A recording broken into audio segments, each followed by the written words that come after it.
பாஸ்கர், அமர் சிங் என்னும் தந்தையாளர்கள் ஆகியோர் இவரின் சகோதரர்கள். இளையராஜாவின் மனைவியின் பெயர் ஜீவா. கார்த்திக் ராஜா, பவதாரணி, யுவன் சங்கர் ராஜா ஆகியோர் சிறு வயது முதலே ஹார்மோனியம், கிட்டார் வாசிப்பதில் ஆர்வமும் அதில் நன்கு தேர்ச்சியும் பெற்ற இளையராஜா தனது 14ஆம் வயதில் தனது மூத்த சகோதரர் பாவலர் வரதராஜன் தலைமையிலான பாவலர் பிரதர்ஸ் என்ற அயன இசைக்குழுவில் சேர்ந்தார். 1969ஆம் ஆண்டு தனது 26வது வயதில் இசையமைப்பாளராக வேண்டும் என்ற எண்ணத்தில் சென்னைக்கு வந்தார்.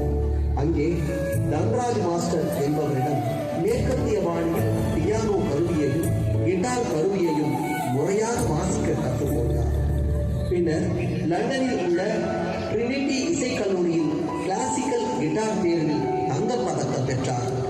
மறைந்த இசையமைப்பாளர் டி கே வெங்கடேஷிடம் உதவியாளராக இருந்த ராஜா தயாரிப்பாளர் மஞ்சு அருணாச்சலம் அவர்கள் மூலமாக 1976ஆம் ஆண்டு அன்னக்கிளி படத்தின் வாயிலாக இசையமைப்பாளராக தமிழ் திரையுலகத்திற்கு அறிமுகமானார். முதல் படத்திலேயே மண் சார்ந்த எளிய இசையின் மூலம் பட்டி தொட்டி எங்கும் தன் இசை பிரவாகத்தை பதிக்க ஆரம்பித்தார். இவரது வருகைக்கு பிறகுதான் தமிழ் திரை இசையில் ஒரு மாபெரும் தாக்கம் உருவானது. அதுவரை கேட்டுணராத புதிய ஒளியில் பாடல்களை கேட்டு பிரமிப்படைந்தனர் திரை இசை ரசிகர்கள். பிரியா திரைப்படத்தில் முதல் முறையாக ஸ்டீரியோபோனிக் முறையில் இசையமைத்து திரை இசை உலகை அடுத்த கட்டத்திற்கு எடுத்துச் சென்று புது புது உத்திகள் உருவாக வழிவகை செய்தவர் இசைஞானி இளையராஜா.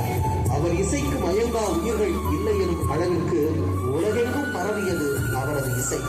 ராஜாவாக தன்னைத்தானே செதுக்கிக் கொண்டார். நடிகர்களுக்காக படம் ஓடிய காலம் போய் ராஜாவின் இசைக்காகவே எல்லா படங்களும் ஓடும் காலமாக மாறியது. அவர் ஒரு படத்திற்கு இசை அமைக்கிறார் என தெரிந்தாலே அப்படமே என உறுதியாகிவிடும். ராஜா தன் இசையின் மூலம் எல்லோராலும் எல்லா மொழிகளிலும் கொண்டாடப்படுகிறார். ஒரு வரலாறு தன்னைத்தானே எழுத ஆரம்பித்தது. ராயல் பில்ஹார்மோனிக் ஆர்கெஸ்ட்ராவில் இசை அமைப்பவர்கள் மாஸ்ட்ரோ என்று அழைக்கப்படுகின்றனர்.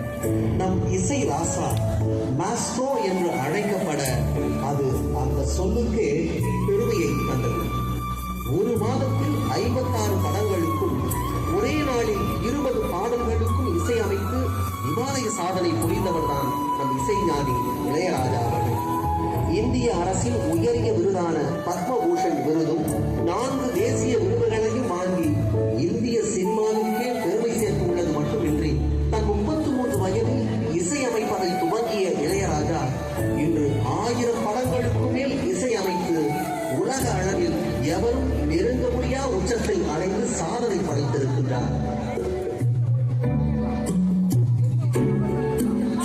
அடூர் கோபாலகிருஷ்ணன், பாரதி ராஜா, எஸ்.பி. முத்துராமன், மகேந்திரன், பாலு மகேந்திரா, கே. பாலச்சந்தர், மணிரத்னம், பால்கி, பாலா, விஷ்ணு, வெற்றிமாறன் என்று இயக்குநர்களின் கனவு படைப்பில் நம் இசைஞானி இருக்கிறார். இந்திய சினிமாவில் கொண்டாடப்பட வேண்டிய கலைஞர் இசைஞானி. தமிழிசையின் அடையாளம். உலகத்து எல்லைகள் அனைத்திலும் ஒலிக்கும்